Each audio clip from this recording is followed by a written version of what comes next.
Okay, I think the easiest way to go about this is to show you in the full desktop view. When you have Canva, this is the downloaded version of Canva. I do believe it's free, but this is a paid version that I'm using now. I am going to create a new design, and I'm going to want it to be kind of like a flyer, but you could do custom size if you see here. And then I always choose 8.5 by 11 because that's the easiest way for us to get what would resemble a paper, like a piece of paper. All right. Once I have that, I'm going to find where I have my downloads. Okay.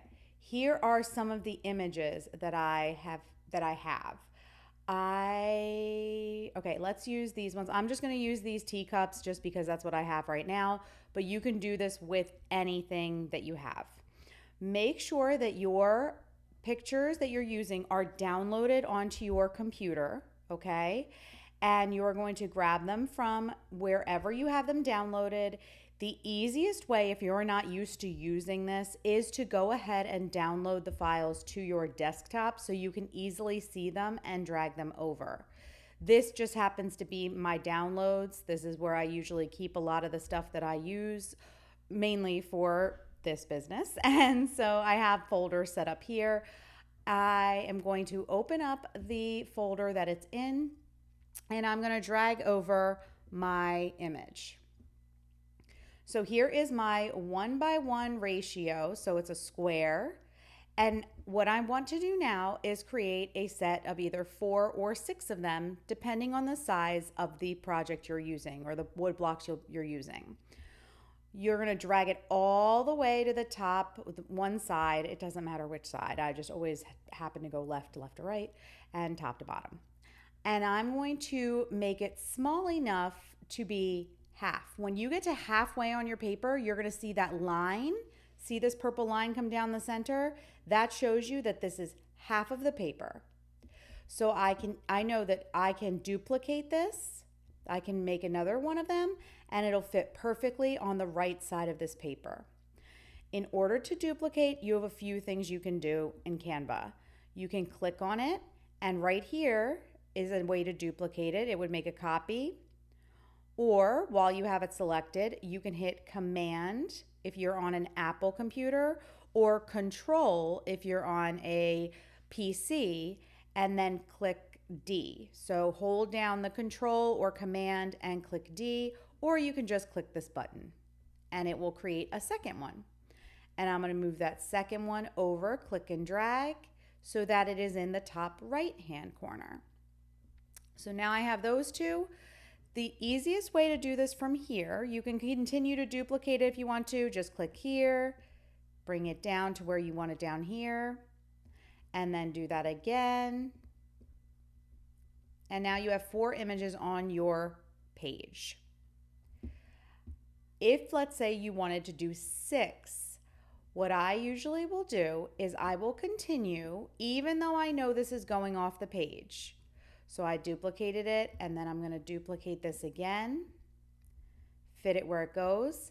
Now I'm going to select all of these at the same time.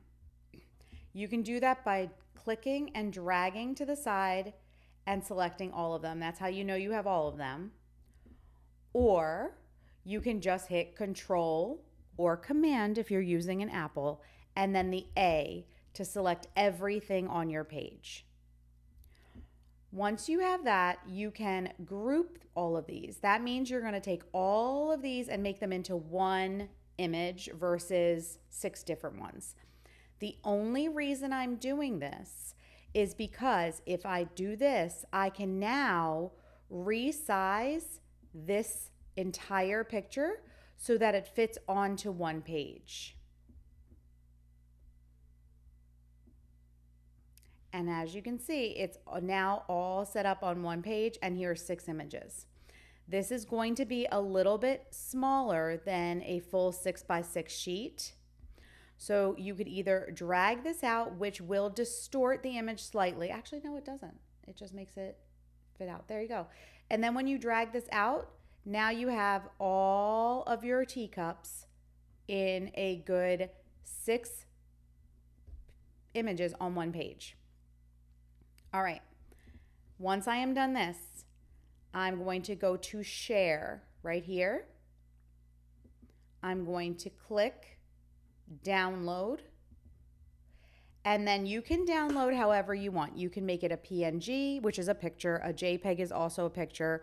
You can do a PDF, which just makes it the static, like almost like PDF page, flyer page, whatever. Anything you want of these, any one of these three is fine. Once you do that and hit download, it's going to take a minute and then it'll ask you to save it. So I'll call it teacups. Save. And if you saw, it's saved to my downloads. So that's where I'm going to go back. And when I go to my downloads, I see the teacups PDF right here. And now I can open it and I can print it. And now I don't have to worry about printing and changing the settings here because I already have my page set up. This is what I think will be the easiest way to go about this because Canva is I believe, still something you can download for free and use it for this purpose. What you don't have access to with a free version of Canva is some of the images and some of the fonts and other special things that you get from the premium version. But to use the Canva application for its functionality should be just fine.